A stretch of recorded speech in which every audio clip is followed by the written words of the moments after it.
નમસ્તે મિત્રો, ગયા વિડીયોની અંદર આપણે ક્વેશ્ચન ટેગ વિશે માહિતી લઈ રહ્યા છીએ. ક્વેશ્ચન ટેગ વિશે આપણે કંઈક ભણી રહ્યા છીએ અને હવે એટલી તો તમને ખ્યાલ આવી ગયો કે ભાઈ કોઈ પણ ભાષા છે એ ભાષાની અંદર દરેક પોઈન્ટ સરખા જ આવતા હોય.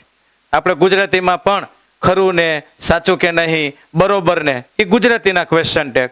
અંગ્રેજીના ક્વેશ્ચન ટેગ આ બે નિયમ દ્વારા જે વાક્ય હોય એ વાક્યના અંતે આપણે ટૂંકો પ્રશ્ન મૂકવાનો છે. તો એ ટૂંકો પ્રશ્ન 2 પોઈન્ટને ધ્યાનમાં રાખી અને મુકાશે. આપેલ વાક્ય જો હકાર હોય તો એ ટૂંકા પ્રશ્નમાં નકાર આવશે અને એ નકાર એટલે એન્ટી ટૂંકું રૂપ આવશે. આપેલ વાક્ય નકાર હોય તો ક્વેશ્ચન ટેગ હકાર આવશે, બરોબર. પછી આપેલ વાક્યમાં નામ હોય તો ક્વેશ્ચન ટેગમાં તેનું સર્વનામનું કર્તાનું રૂપ આવશે, બરોબર. જો અહીંયા સર્વનામ આપ્યું હોય તો ત્યાં પણ સર્વનામ જ. દાખલા તરીકે આપણે આ 2 પોઈન્ટને ધ્યાનમાં રાખી શક્ય હોય એટલા એક્ઝામ્પલ છે એ આપણે સમજી લઈએ એટલે તમને વધારે આઈડિયા આવી શકે. જો my friend has a new mobile. મારા મિત્ર પાસે એક નવો મોબાઈલ છે. વાક્યને અંતે ટૂંકો પ્રશ્ન. તો તરત જ આપણે અહીંયા વાક્ય હકાર છે, હા, ક્વેશ્ચન ટેગ નકાર, તો તરત જ તમારું ધ્યાન જશે કે ભાઈ હેઝનું ટૂંકું રૂપ હેઝન્ટ થાય, હેઝન્ટ. પછી માય ફ્રેન્ડ છે એ નામ છે તો તેનું સર્વનામ એટલે ફ્રેન્ડ છે તો અહીંયા એમ કે હેઝન્ટ હી અથવા તો હેઝન્ટ સી, બેમાંથી કોઈ પણ મૂકી શકો. ફ્રેન્ડ નર જાતિ પણ હોઈ શકે, નારી જાતિ પણ હોઈ શકે. ઓકે, હેઝન્ટ હી તો એનો અર્થ થાય બરોબર ને, સાચું કે નહીં. એ 3 શબ્દોમાંથી જ તમારે એનું ગુજરાતી એક મૂકવાનું, બરોબર. મારા મિત્ર પાસે એક નવો મોબાઈલ છે, સાચું કે નહીં, ખરું કે નહીં, બરોબર ને. એનું ગુજરાતી એટલું જ કરવાનું આપણે. હજી એક બીજું વાક્ય, Lata is A great singer. Lata is A great singer. Lata એક મહાન ગાયિકા છે. હવે વાક્યને અંતે ટૂંકો પ્રશ્ન તો તરત જ અહીંયા ઇઝ છે તો અહીંયા એનું ઇઝન્ટ આવશે. ઇઝન, લતા એ નારી જાતિ છે તો અહીંયા ઇઝન્ટ સી. લ્યો, બસ 2 જ પોઈન્ટ મારે અહીંયા લખવાના છે. એક તો ક્રિયાપદ સહાયકારક અને બીજું સર્વનામ. આ 2 પોઈન્ટ મારે મૂકવાના છે. Lata is a great singer, isn't C, સાચું ને, બરોબર ને, ખરું કે નહીં, બસ એનો અર્થ એ થાય. હજી આપણે 2-3 એક્ઝામ્પલ હજી પણ વધારે જોઈ લઈએ, બરોબર. હવે મને એવું લાગે છે કે આ નિયમ તો તમે જાણી લીધો હશે એટલે નિયમ ને સૂત્ર ને બધું હું ભૂસી નાખું છું. એક્ઝામ્પલ દ્વારા આપણે વધારે આની પ્રેક્ટિસ કરી લઈએ. દાખલા તરીકે બીજું આમાંથી હવે કેટલાક બીજા સહાયકારક ક્રિયાપદો પણ આપણે લઈ લઈએ. દાખલા તરીકે આવી રીતના વાક્ય છે,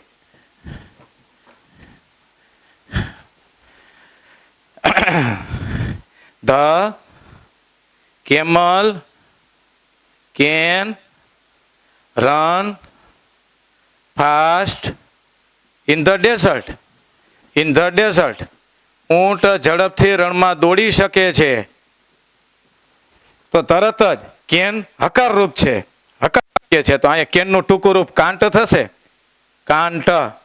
પછી કેમલ છે એ પ્રાણીનું નામ છે તો અહીંયા આપણે ઈટ આવશે, કાંટ ઈટ. જો ઊંટ ઝડપથી રણમાં દોડી શકે છે, કાંટ ઈટ, સાચું કે નહીં, અથવા બરોબર ને, ખરું કે નહીં, એવો અર્થ. હજી એક આપણે વાક્ય લઈ લઈએ. એની અંદર આપણે શેલનો ઉપયોગ કરીએ. We shall join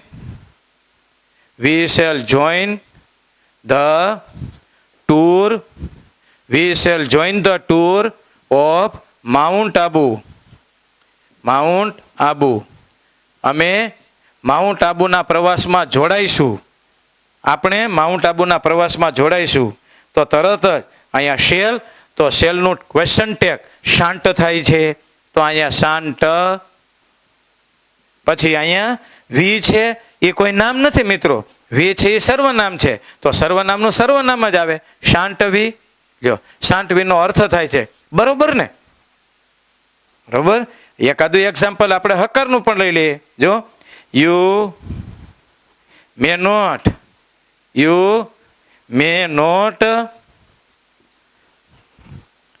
participate. You may not participate. In this programme. તમે આ કાર્યક્રમમાં ભાગ નહીં લઈ શકો. તો અહીંયા વાક્યના અંતે આપણે ક્વેશ્ચન ટેગ મૂકીએ. PROGRAMME you may not participate in this programme. હવે અહીંયા વાક્યને અંતે ક્વેશ્ચન ટેગ. તો અહીંયા મે નોટ છે એ નકાર છે, તો હવે તમારે અહીંયા હકાર બનાવ્યું છે, તો અહીંયા સૌથી પહેલા મે મૂકી દેવાનું. પછી યુ સર્વનામ છે, તો સર્વનામનું જ રૂપ આવશે, મે યુ. જો તમે આ પ્રોગ્રામમાં ભાગ લઈ શકશો નહીં, મે યુ. બરોબર ને? તો આ મે યુ નો અર્થ થાય બરોબર ને? બરોબર. નિયમ તો તમારે બે જ યાદ રાખવાના છે. હજી એકાદું આપણે આમાંથી વાક્ય લઈએ. દાખલા તરીકે કુડ, તો એના સંદર્ભમાં the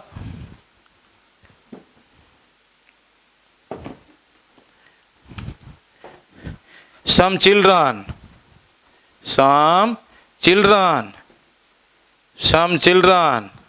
could not count the sum. અહીંયા પ્રશ્નાચિહ્ન, વાક્યના અંતે ટૂંકો પ્રશ્ન. કેટલાક બાળકો છે એ ગઈકાલે સાહેબે જે કઈ દાખલો ગણિતનો લખાવ્યો હતો બ્લેકબોર્ડ ઉપર, એને ગણી ન શીખ્યા કેટલાક બાળકો. બરોબર ને? તો some children could not count the sum yesterday. અહીંયા ક્વેશ્ચન ટેગ. તો આ કુડ નોટ છે, નકાર આપ્યું છે, તો હવે ક્વેશ્ચન ટેગ મારે હકાર મૂકવાનું. તો અહીંયા ખાલી કુડ આવશે, કુડ. પછી સમ ચિલ્ડ્રન એનું સર્વનામ ધ્યેય થશે, કુડ ધ્યેય. બરોબર ને? એવો આપણે અર્થ લઈ લેવાનો. બરોબર. હજી આપણે પણ એક્ઝામ્પલ જ સમજીએ છીએ મિત્રો.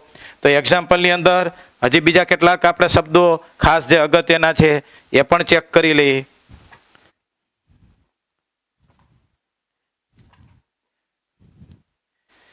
એની અંદર સૌથી પહેલો શબ્દ જો, ચલો વ્હીલ વિશે પણ હજી એક વાક્ય કહી દઉં. દાખલા તરીકે માય અંકલ, અથવા તો the chief minister of Gujarat, the chief minister of Gujarat, the chief minister of Gujarat will visit Rajkot tomorrow આવતીકાલે ગુજરાતના મુખ્યમંત્રી રાજકોટની મુલાકાત લેશે. બરોબર ને? અથવા સાચું કે નહીં? તો તરત જ આપણે ક્વેશ્ચન ટેગ મૂકવાનું આવે એટલે તરત જ સીધું ક્રિયાપદ ઉપર ધ્યાન આપીશું. અહીંયા વિલ છે તો વિલનું ટૂંકું રૂપ ક્વેશ્ચન ટેગ વોન્ટ થશે. જો સૌથી પહેલું તો એ જ જોઈ લેવાનું બે નિયમોમાંથી કે આપેલ વાક્ય હકાર છે કે નકાર. જો એ તમે નહીં જાણો તો તમારું અહીંયા ક્વેશ્ચન ટેગનું રૂપ છે એ ખોટું પડી શકે. એટલે નિયમને ભૂલવાનો નથી. અને નિયમ ગ્રામરની અંદર મિત્રો છે ને બહુ નાના હોય છે. ગ્રામરની અંદર જે કોઈ નિયમો છે, જે કાંઈ ટોપિકના, એ કોઈ બહુ મોટા હોતા જ નથી, બહુ સ્મોલ નિયમો હોય છે. આપેલ વાક્ય હકાર, હા, ક્વેશ્ચન ટેગ નકાર. વિલનું ટૂંકું રૂપ વોન્ટ, તો આ વોન્ટ. પછી સર્વનામનું કર્તાનું રૂપ, તો ધ ચીફ મિનિસ્ટર છે, હા, એ નામ છે તો એનું સર્વનામ વોન્ટ હી. જો મુખ્યમંત્રી બહેન હોય તો વોન્ટ સી, બેમાંથી કોઈ પણ એક, જેનો અર્થ થાય વોન્ટ સી. આવતીકાલે ગુજરાતના મુખ્યમંત્રી રાજકોટની મુલાકાત લેશે. બરોબર ને? અથવા સાચું કે નહીં?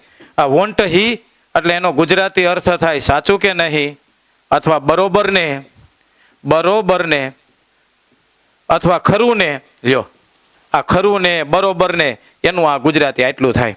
હજી એક આપણે એક્ઝામ્પલ, ચલો વ્હીલ આવી ગયું, શેલ આવી ગયું. હવે આ કેટલાક અગત્યના પોઈન્ટ છે એ પણ સમજી લે. હવે એક બીજો શબ્દ છે એ હું તમને કહી દઉં.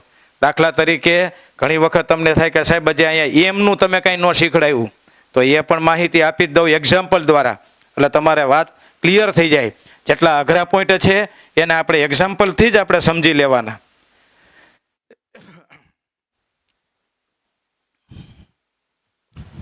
દાખલા તરીકે નકારની અંદર જો હી કાન્ટ ક્લાઇમ્બ ધ ટ્રી. તે ઝાડ ઉપર ચડી શકતો નથી. તો અહીંયા નકાર છે, તો હવે ક્વેશ્ચન ટેગ હકાર આવે એટલે અહીંયા કેન આવે, કેન. પછી અહીંયા હી સર્વનામ છે એ કેપિટલ છે, તો અહીંયા સ્મોલ કરી નાખવાનું, કેન હી. સાચું ને? જો હી કાન્ટ ક્લાઇમ્બ ધ ટ્રી, તે વૃક્ષ પર ચડી શકતો નથી. સાચું ને? કેન હી. એવી રીતે ટૂંકું રૂપ. તો આપણે એ એટલું હવે તમે સમજી ગયા છો. અહીંયા હીની જગ્યાએ દાખલા તરીકે અહીંયા એમ કે શબ્દ હું પાર્થ મૂકું તો એનું સર્વનામ હી થશે. બરોબર. હવે એકાદ એક્ઝામ્પલ વધારાનો જે અગત્યનો શબ્દ છે, આઈ એમ યોર બેસ્ટ ફ્રેન્ડ, હું તમારો ઉત્તમ મિત્ર છું. તો જ્યારે અહીંયા એમ આપ્યું હોય ત્યારે આપણે ક્વેશ્ચન ટેગ છે એ અહીંયા એમન્ટ નથી કરવાનું, ધ્યાન રાખજો, એમન્ટ નહીં થાય. તો આ સ્પેશિયલ કેસમાં આઈ એમ યોર બેસ્ટ ફ્રેન્ડ એનું ટૂંકું રૂપ આરંટ થાય, આરંટ. બરોબર. આરંટ. પછી અહીંયા સર્વનામ છે તો અહીંયા આયજનું આયજ વાપરવાનું, આરંટ થાય. હું તમારો ઉત્તમ મિત્ર છું. બરોબર ને? તો આરંટ એનો ગુજરાતી અર્થ થાય બરોબર ને? સાચું કે નહીં? પણ આમાં જો નકાર આપ્યું હોય, દાખલા તરીકે જો આવી રીતના નકાર આપ્યું છે, આઈ એમ નોટ યોર એનિમી, હું તમારો શત્રુ નથી, હું તમારો મિત્ર જ છું. તો અહીંયા એમની સાથે અહીંયા નોટ આપ્યું છે, તો તરત જ અહીંયા આપણને પ્રશ્ન થાય કે સાહેબ અહીંયા અમારે શું આરઆઈ મૂકવાનું? ના, જ્યારે એમ સાથે નકાર હોય ત્યારે અહીંયા એમાય આવશે, એમાય. બરોબર ને? તો એવી રીતના આપણે મૂકાશે. જ્યારે એમ વાળું વાક્ય હકાર છે તો ક્વેશ્ચન ટેગમાં તેનું એઇન્ટ નહીં, એમન્ટ નહીં, પણ આરંટ મુકાશે. અને એમ વાળું વાક્ય નકાર છે ત્યારે ક્વેશ્ચન ટેગમાં હકારનું રૂપ આવશે, ત્યારે એમાં આર નહીં આવે પણ એમ આવશે. તો એક આ સ્પેશિયલ એક્ઝામ્પલ દ્વારા તમે આ યાદ રાખી લેજો. ફરી એક વખત કહી દઉં, એમ હકાર છે તો ક્વેશ્ચન ટેગમાં એનું નકારનું ટૂંકું રૂપ એમન્ટ નહીં પણ આરંટ થશે. એમ નોટ આપ્યું છે વાક્યમાં તો ક્વેશ્ચન ટેગ હકારમાં એનું આર નહીં આવે પણ એમ આવશે. તો મેં એક્ઝામ્પલ દ્વારા આ તમને માહિતી આપી છે. હજી આપણે બીજા પોઈન્ટ સમજાવી દઉં. હવે આપણે ક્યારેક મિત્રો ક્રિયાપદ આ બધા મેં તમને am, is, are, was, were, have, has, પછી can, could, should, would, may, might, must, આ બધા ક્રિયાપદ વિશે મેં તમને માહિતી આપી. હવે ક્યારેક કાર પણ આવે. દાખલા તરીકે આવી રીતના વાક્ય છે, મિસ્ટર કેસી પરમાર, મિસ્ટર કેસી પટેલ ટીચીસ સાયન્સ વેલ, શ્રીમાન કેસી પટેલ વિજ્ઞાન સારી રીતે ભણાવે. તો વાક્યને અંતે ક્વેશ્ચન ટેગ. સાચું કે નહીં? તો અહીંયા ક્રિયાપદ નથી, અત્યાર સુધી ક્રિયાપદ હતું. ઇઝ હતું તો તમે સીધું ઇઝન્ટ મૂકી દેતા હતા, આર હતું તો તમે સીધું આરન્ટ મૂકતા હતા, વોઝ હોય તો તમે વોઝન્ટ મૂકતા હતા, વેર હોય તો તમે વેરન્ટ મૂકતા હતા. પણ અહીંયા ક્રિયાપદ છે, સાદો વર્તમાન કાળ. તો સાદો વર્તમાન કાળ ક્રિયાપદ છે અહીંયા ટીચીસ. ત્યારે ક્વેશ્ચન ટેગમાં આપણે અગાઉ વાત થઈ ગઈ, ક્વેશ્ચન ટેગમાં ક્રિયાપદ નું સહાયકારકનું રૂપ જ મૂકવાનું છે, સહાયકારક ક્રિયાપદ મુકાય છે. તો ટીચીસ છે એનું સહાયકારક ક્રિયાપદ અહીંયા ડઝ મૂકવાનું, ડઝ. પછી આ વાક્ય હકાર છે તો ડઝન્ટ આવશે, ડઝન. પછી મિસ્ટર કેસી પટેલ નામ છે એનું સર્વનામનું કર્તાનું રૂપ હી આવે. જો ડઝન્ટ હી જેનો ગુજરાતી અર્થ થાય બરોબર ને? સાચું કે નહીં? શ્રીમાન કેસી પટેલ અમને શાળામાં વિજ્ઞાન સારી રીતે ભણાવે છે. સાચું કે નહીં? તો ડઝન્ટ હી શબ્દ તો સાદો વર્તમાન કાળ હોય ત્યારે એમાં ક્વેશ્ચન ટેગમાં સહાયકારક ક્રિયાપદનું રૂપ ડઝન્ટ, જ્યારે એસ કે ઈએસ લાગ્યું હોય. હવે બહુવચન વાળું ક્રિયાપદ, દાખલા તરીકે the students write their homework daily, વિદ્યાર્થીઓ અમારા ક્લાસમાં દરરોજ ગૃહ કાર્ય લખે છે. તો અહીંયા રાઇટ શબ્દ છે એ મૂળ ક્રિયાપદનું રૂપ છે. તો હવે તરત જ તમને પ્રશ્ન થાય, સાહેબ આમાં તો નથી કેન, નથી કુડ, નથી મસ્ટ, નથી વોઝ, નથી વેર, નથી આ. આપણે અહીંયા શેલ કે વિલ, તો આમાં શું કરવાનું? તો કાઢ. તો મોટે ભાગે બે જ કાળ તમને જોવા મળશે, સાદો વર્તમાન કાળ અને સાદો ભૂતકાળ. તો અહીં રાઈટ છે એ સાદા વર્તમાન કાળનું રૂપ છે, બહુવચનનું રૂપ છે. ત્યારે ક્વેશ્ચન ટેગ અહીંયા આપણે એ રાઈટ છે એ હકાર છે, તો અહીંયા ડોન્ટ. પછી ધ સ્ટુડન્ટ્સ બહુવચન છે, તો અહીંયા એનું સર્વનામ ધ્યેય આવશે, ડોન્ટ ધ્યેય. સાચું કે નહીં? વિદ્યાર્થીઓ દરરોજ ગૃહ કાર્ય લખે છે, સાચું કે નહીં? બરોબર. તો આ સ્ટુડન્ટ્સ છે એનું સર્વનામ ધ્યેય. પછી આમાં આપણે ભૂતકાળનું રૂપ આપણે લઈ લઈએ. દાખલા તરીકે we saw an accident. We saw an accident yesterday. અમે ગઈકાલે એક અકસ્માત જોયો. હવે વાક્યને અંતે પ્રશ્નાર્થ ચિહ્ન, બરોબર ને?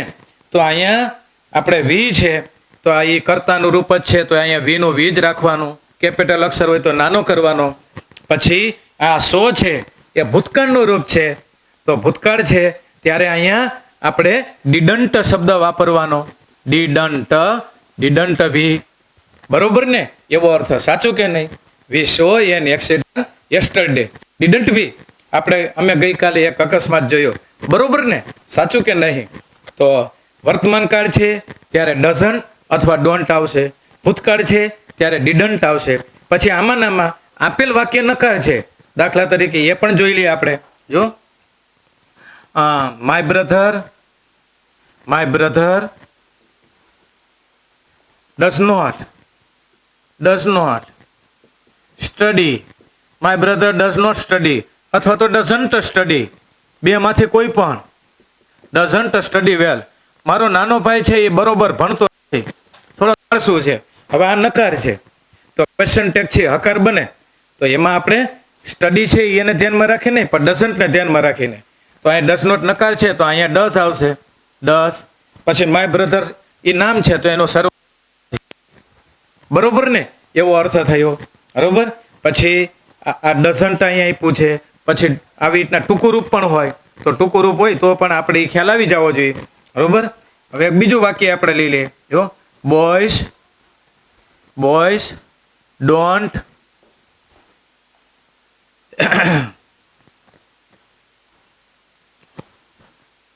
quarrel, QUARREL. boys don't quarrel one another. અમારા ક્લાસમાં છોકરાઓ ઝઘડતા નથી, બરોબર. તો અહીંયા બોયઝ ડોન્ટ quarrel, તો ડોન્ટ અથવા તો ડુ નોટ. તો સાદો વર્તમાન કાળ નકાર છે, ટૂંકું રૂપ હોય કે લાંબુ રૂપ હોય. તો આપણે અહીંયા નકાર આપ્યું છે તો હવે અહીંયા ડુ આવશે, બરોબર. બોયઝ નું સર્વનામ ધ્યેય થશે, ડુ ધ્યેય, બરોબર ને? એવો અર્થ જ આપણે લેવાનો છે. સાચું કે નહીં? એવો જ અર્થ લેવાનો છે. પછી ભૂતકાળનું વાક્ય છે એ જો નકાર હોય, દાખલા તરીકે આવી રીતના વાક્ય છે, my uncle did not. My parents આપણે લઈએ, my parents did not visit my school. My parents did not visit my school yesterday. મારા માતા પિતાએ ગઈકાલે મારી સ્કૂલની મુલાકાત લીધી નહીં, થોડું કામ આવી ગયું એટલે એ ન આવી શક્યા, બરોબર. તો આપણે બરોબર ને આપણે શબ્દ લઈએ, my parents did not visit my school yesterday.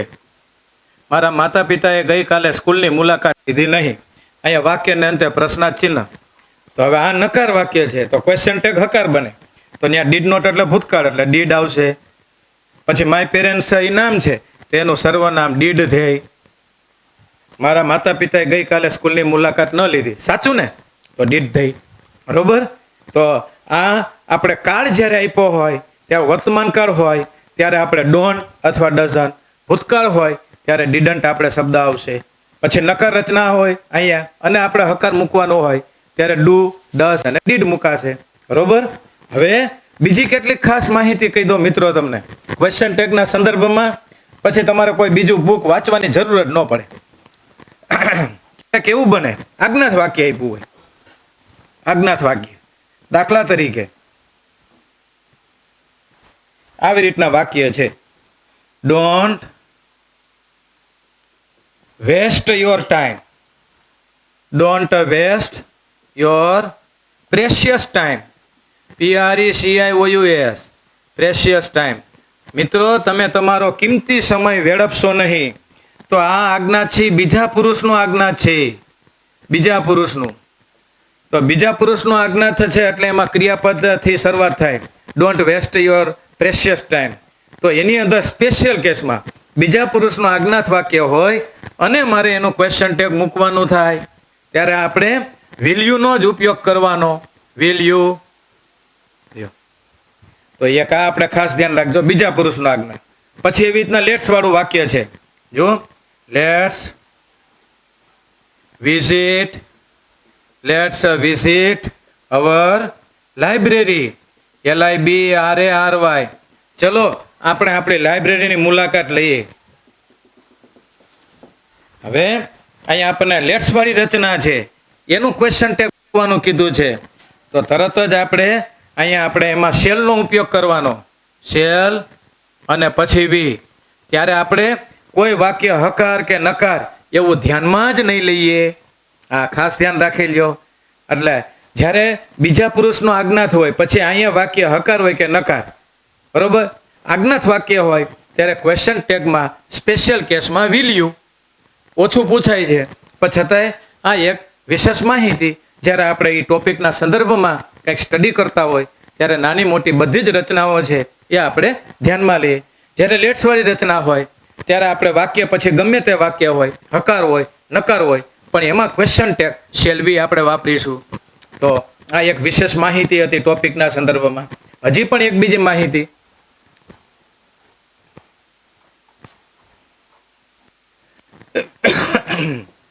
છેલ્લો પોઈન્ટ તમને કહી દો મિત્રો. આ બરોબર, જ્યારે વાક્યમાં નો બડી શબ્દ આપ્યું હોય,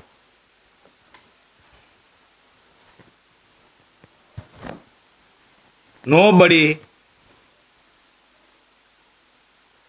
can count the stars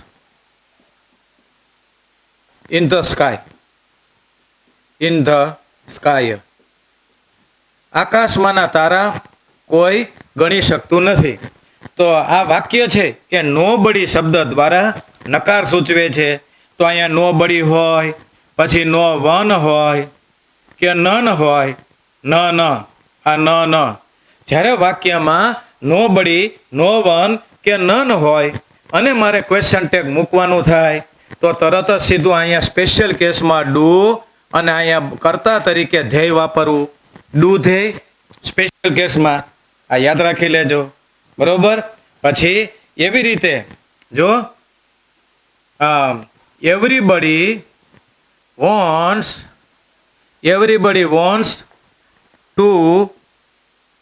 wants success in life. Everybody wants to get success in life. જીવનમાં દરેક પણ સફળતા મેળવવા ઈચ્છે છે, બરોબર. તો અહીંયા એવરીબડી શબ્દ હોય, એવરીવન શબ્દ હોય, એવરીવન શબ્દ હોય કે સમબડી શબ્દ હોય, સમબડી શબ્દ હોય, બરોબર. અહીંયા મેં તમને 3 શબ્દો આપ્યા, નોબડી, નો વન અને નન.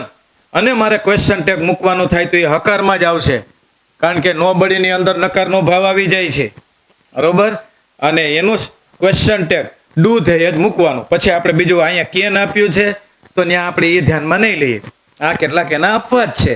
ભાષાની અંદર નાના મોટા કેટલાક સ્પેશિયલ કેસમાં એના શબ્દો મુકાતા હોય તો એ પછી આપણે એક્સેપ્ટ કરી લેવાનું, સ્વીકાર લેવાનું કે ભાઈ ચલો નોબડી, નો વન કે નન છે અને ક્વેશ્ચન ટેગ મૂકવાનું થાય તો અહીંયા ક્વેશ્ચન ટેગ તરીકે એક જ શબ્દ ડુ ધ્યેય એ શબ્દ મુકાશે.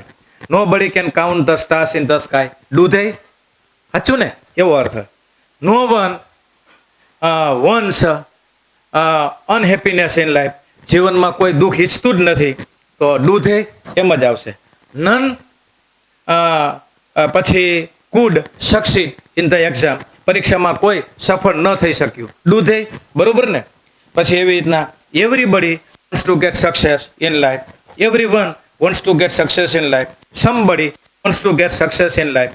તો આવા એવરીબડી શબ્દ છે ત્યારે અહીંયા ડોન્ટ શબ્દ વાપરવાનો, ડોન્ટ. કારણ કે આ ત્રણેય શબ્દો છે એ હકાર સૂચવે છે એટલે અહીંયા ડોન્ટ અને પછી ધ્યેય આવશે ડોન્ટ ધ્યેય. તો ક્વેશ્ચન ટેગના સંદર્ભમાં આટલા પોઈન્ટ હતા એ બધા જ એમ કે મેં તમને કહી દીધા. હવે ક્વેશ્ચન ટેગ વિશે બીજું વિશેષ તમારે કાંઈ ધ્યાન રાખવાની જરૂર નથી. ફરી એક વખત કહી દઉં છું, આપેલ વાક્ય હકાર તો ક્વેશ્ચન ટેગ નકાર અને એ નકારમાં ટૂંકું રૂપ આવશે. યાદ રાખજો, આપેલ વાક્ય નકાર ક્વેશ્ચન ટેગ હકાર. પછી આપેલ વાક્યમાં નામ હોય તો ક્વેશ્ચન ટેગમાં તેનું સર્વનામનું રૂપ કર્તાનું રૂપ. આપેલ વાક્યમાં સર્વનામ આપ્યું હોય તો ક્વેશ્ચન ટેગમાં પણ સર્વનામ જ આવશે. બરોબર, આ બે નિયમો ક્વેશ્ચન ટેગ માટે આપણે ધ્યાનમાં લઈએ. તો લગભગ બધા જે અગત્યના પોઈન્ટ હતા એ બધા જ મેં તમને કહી દીધા. ફરી એક વખત હું તમને માહિતી અહીંયા આપી જ દઉં છું. જો શોર્ટ અને સ્વીટ એટલે થોડોક સમય છે આપણી પાસે તો એ પણ આપણે જાણી લઈએ. દાખલા તરીકે આઈ એમ, આટલું છે આઈ એમ. હવે મારે એનું ક્વેશ્ચન ટેગ બનાવવું છે વાક્યને અંતે. તો આરન્ટ આઈ વાક્યને અંતે પ્રશ્ન. આઈ એમ નોટ તો તરત જ સીધું અહીંયા એમ આઈ આવી રીતના. પછી જો વી આર તો અહીંયા સીધું આરન્ટ વી આવી રીતના. બરોબર, પછી અહીંયા હી પછી વોઝ તો અહીંયા તરત જ વોઝન્ટ હી